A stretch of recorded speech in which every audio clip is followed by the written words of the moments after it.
تلقى روحك بوليس معاك متوجه نحو ما يسمى بالجيور، وبالوقت تليفونك والثابته وكل شيء. تمد في تليفونك اخر مكالمه، تحاول تطلب امك ما تحصلش، الريزو ما يعطيكش.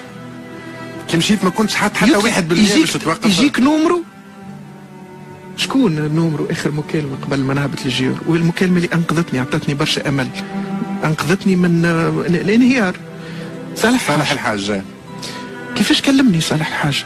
كلمني هو يبكي اخر مكالمه وانا تفصلني على الايقاف، على باش نهبط اللوطه للايقاف ونمد تليفوني للمحامين، تفصلني معناها 3 متر.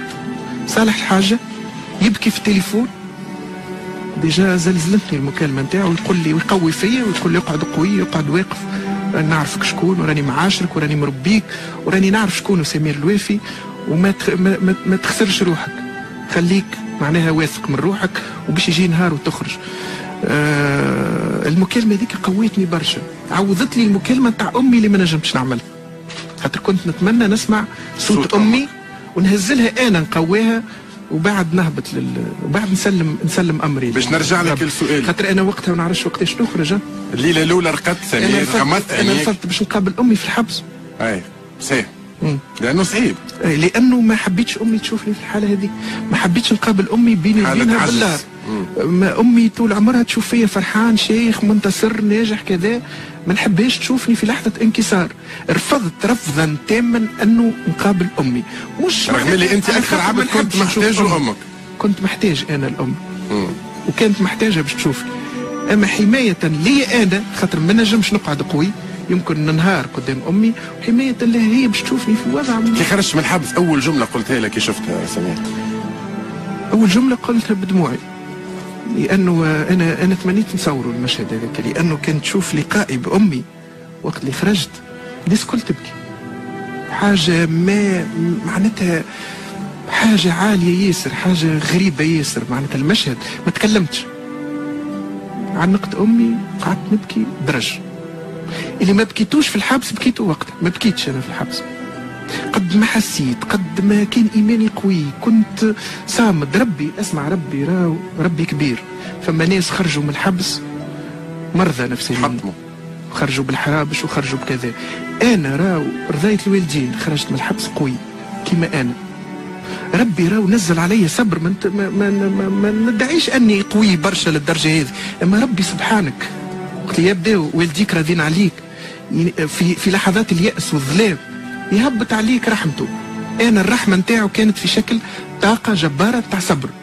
انا كان نحكي لك معناها ما نوفاش، كان نحكي لك على نهار رمضان، نهار الاولاني، كان نحكي لك على نهار العيد امي ايش صار فيها، كيفاش تخيلتني جاي. سورتو انه سمير كل مره نسمعوا اخبار سمير باش يخرج سيء، ومن بعد تصير ديسيبسيون، وبعد باش يخرج. ونقرا في حاجات ويوصلوني حاجات، ونقرا في الشماته، ونقرا في السم نتاع الشميتيه، معناتها انت سميته الغربال، التجربه هذه سميتها غربال. باش اسالك زوج اسئله وماذا بيا تسمي لي اكثر عبد صدمك ايجابيا على الاقل، معناها ما استنيتش انه يقف معاك وقف معاك، شكون؟ فريمون كي قلت ما نتصورهاش من العبد هذا. لا، ما نختارش العباد البعاد.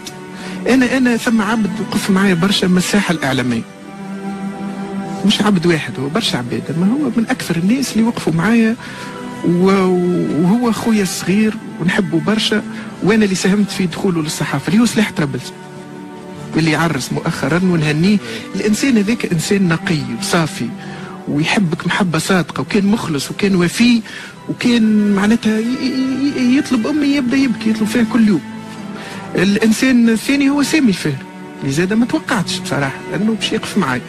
قلت خويا انا مستانس هكا، خويا مستانس، خدمت مع ناس معناتها تذوب ما تدعفر، مش تدخل الحبس بالوقت تتعثر ولا وجهك يتخبص ما تصورش ينسيوك.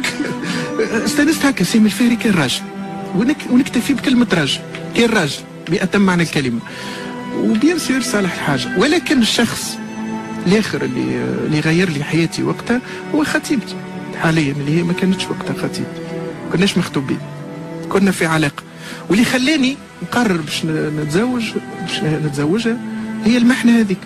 انت عرفتها شهرين قبل الحبس؟ مش شهرين، لا مده يعني شهرين بدينا نخموا في الواحد، لما هي مده شهرين بدينا نخموا في الرسميات. ولكن انا وقتها اول شخص قابلته في الحبس سكنت مع انسان غادي، حكيت له القصه وقلت له زعما تقعد معايا.